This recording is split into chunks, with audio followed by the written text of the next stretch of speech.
দিল, যারা শহীদ হলো, যারা স্বাধীন হলো, যাদের বিনিময়ে এই বাংলাদেশ আবার পুনর্নির্মাণ হলো, তাদের জন্য এই ৩২ নম্বরের কালো বাড়িটি স্বৈরাচারের এজেন্ডার চিহ্নটি নির্মূল করে সেখানে শহীদদের জন্য পুনর্বাসনের ব্যবস্থা করা হোক।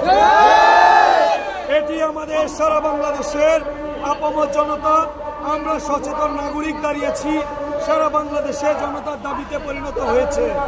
তাই আমরা বলতে চাই, অচিরেই বর্তমান যে অ্যাডিনক্রম সরকার আছে, মাননীয় প্রধান উপদেষ্টা মহোদয় ডক্টর ইউনূস সাহেব সহ সকল উপদেষ্টার সমন্বয়ে জনমত নিয়ে অচিরেই এই ৩২ নম্বরের বাড়িটি বিলুপ্ত ঘোষণা করে সকল শহীদদের জন্য, সকল শহীদদের স্মরণে এটি একটি পুনর্বাসনের জায়গা করে দেওয়া।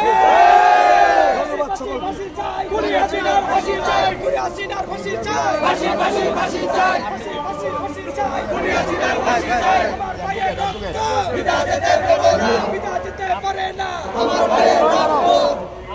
এই ফ্যাসিস্ট সরকার দেশটাকে একটা কারাগার, একটা জেলখানা, একটা দুর্নীতির আখড়ায় পরিণত করেছিল। এই দুর্নীতির আখড়া জেলখানা থেকে বৈষম্য বিরোধী ছাত্র ব্যানারের আন্দোলনে বাংলাদেশের সকল জনসাধারণ, প্রত্যেকটি রাজনৈতিক দল যার যার অবস্থান থেকে রাজপথে ছিল এবং সেই আন্দোলনের কারণেই গত ৫ই আগস্ট বাংলাদেশ দ্বিতীয় স্বাধীনতা অর্জন করেছে। আমরা দেখেছি ১৯৭১ সালে বাংলাদেশ স্বাধীন হওয়ার পর সবাই বলে মুক্তিযুদ্ধ নাকি হয়েছিল বঙ্গবন্ধু শেখ মুজিবুর নেতৃত্বে। আসলে এটা সঠিক তথ্য নয়।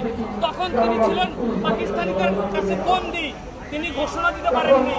ঘোষণা দিয়েছিলেন শহীদ প্রেসিডেন্ট জিয়াউর রহমান, তার কারণেই বাংলাদেশ স্বাধীন হয়েছিল। পরবর্তীতে আমরা কি দেখেছি, ওই ৩২ নম্বরের বাড়িটিকে একটা জাদুঘর করা হয়েছে।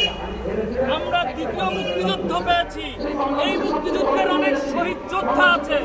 আমরা যারা দ্বিতীয় প্রজন্ম, আমরা প্রত্যক্ষদর্শী, আমরা এই আন্দোলনের একজন সহযোদ্ধা, আমরা এই একজন আন্দোলনের একজন কর্মী।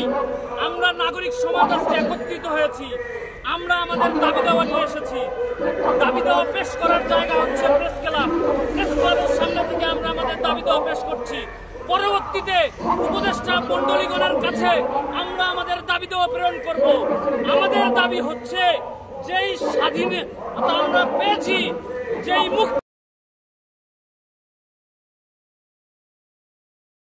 পথে আসছি, এই দাবি পূরণ না হওয়া পর্যন্ত আমাদের আন্দোলন চলবে, সংগ্রাম চলবে।